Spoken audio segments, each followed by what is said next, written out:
में एनडीए के पक्ष में अच्छा नहीं था, यही शाहबाद का इलाका और मगध का इलाका। बाकी इलाका में तो लगभग अच्छा ही परिणाम था। 2005 के पहले क्या स्थिति थी?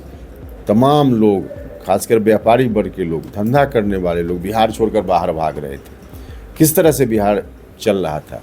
तो नीतीश जी के आने के बाद तो सारा इस तरह का काम हुआ ही है। मैं हूं मनोज कुमार सिंह और आप देख रहे हैं बिहार तक। हमारे साथ उपेंद्र कुशवाहा जी हैं जो बिहार में भ्रमण करने के लिए निकले हैं। आइए उनसे बात करते हैं। सर, बिहार तक में आपका स्वागत है।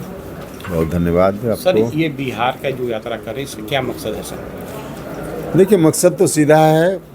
विधानसभा चुनाव के माध्यम से फिर से बिहार में एनडीए की सरकार बने, इस बात के लिए माहौल बनाना, लोगों से मिलकर बात करना, कहाँ से क्या फीडबैक है, जो लोकसभा का चुनाव हुआ उसका जो परिणाम आया उस परिणाम की समीक्षा करना और लोगों से पूरी यात्रा के समापन के उपरांत जो फीडबैक मिलेगा उसके आधार पे आगे की मतलब विधानसभा चुनाव की रणनीति बनाना एनडीए के लिए, ताकि मजबूती से एनडीए चुनाव लड़े, मजबूती से जीते और मजबूती से बिहार में फिर से अच्छी सरकार बनाए। सर, बिहार में लोकसभा का जो चुनाव हुआ था उसका अच्छे परिणाम नहीं था, क्या उसको लेकर भी आप मतलब ये घूम रहे हैं? देखिए, बिहार में लोकसभा का चुनाव अच्छा नहीं था ये नहीं कह सकते आप।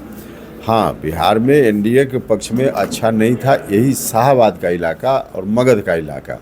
बाकी इलाका में तो लगभग अच्छा ही परिणाम था। तो स्वाभाविक रूप से जब हम आगे की रणनीति बनाने की बात करेंगे तो इन इलाकों में क्या हुआ, नहीं हुआ, क्यों इस तरह का परिणाम आया, उस पर तो गौर करना ही पड़ेगा। तो निश्चित रूप से यह भी एक विषय है। अभी सर, बीजेपी और आरजेडी के जो लोग, जैसे कि उपेंद्र कुशवाहा जी के हिसाब से ये पूछना चाह रहे हैं, हम बिहार तक पूछना चाह रही है कि जैसे कि अभी जीतन मांझी के पक्ष में कुछ बोले, तेजस्वी यादव बोले कि ये हैं, उस पर सर क्या कहना चाह रहे हैं? वो बोल रहे हैं हम 9वीं पास है, 10वीं पास है, बीजेपी कुछ नहीं कर रही है। अब देखिए, ये सब व्यक्तिगत आरोप प्रत्यारोप जैसा होता है। व्यक्तिगत आरोप प्रत्यारोप पर हम उसमें नहीं, हम मेरी क्या टिप्पणी होगी। विकास के नाम पर सर क्या क्या हुआ सर यहाँ? विकास के नाम पर कहीं गांव में बिजली दिखती थी क्या? आज घर घर में बिजली है। 18 घंटा, 22 घंटा, 24 घंटा बिजली रहती है। सड़क आप जहाँ भी चले जाइए बिहार में, पहले तो जहाँ 2 घंटा लगना चाहिए था वहाँ 4 घंटा 5 घंटा लगता था। आज बिहार में कहीं भी चले जाइए, हर तरह से। शिक्षा का भी विषय है, पहले से बहुत बेटर है। शांति व्यवस्था है। 2005 के पहले क्या स्थिति थी? तमाम लोग, खासकर व्यापारी वर्ग के लोग, धंधा करने वाले लोग बिहार छोड़कर बाहर भाग रहे थे। किस तरह से बिहार चल रहा था? तो नीतीश जी के आने के बाद तो सारा इस तरह का काम हुआ ही है। लेकिन तेजस्वी यादव बार बार आरोप लगा रहे हैं कि ये बिहार में जितना विकास होना चाहिए वो नहीं हुआ, मोदी जी जो कर रहे हैं वो भी सब फेक है, लेकिन हमारी सरकार बनती है और नीतीश जी कभी हमारे तरफ हो सकते हैं। इस पर क्या सर?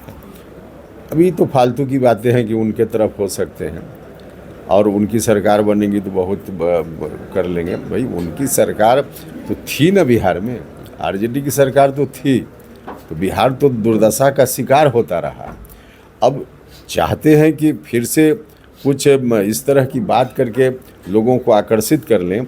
जो कुछ भी बोल रहे हैं अपने निस्वार्थ में बोल रहे हैं, राजनीतिक फ़ायदा के लिए बोल रहे हैं, कहीं से बिहार का इंटरेस्ट उसमें नहीं है।